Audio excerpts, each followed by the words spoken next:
The final legal issue relates to what we do with the data that we accumulate about employees and their learning experiences.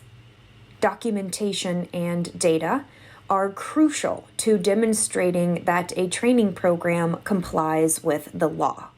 That an unfavorable employment decision, like termination, for example, was taken based on legitimate reasons, not discriminatory reasons.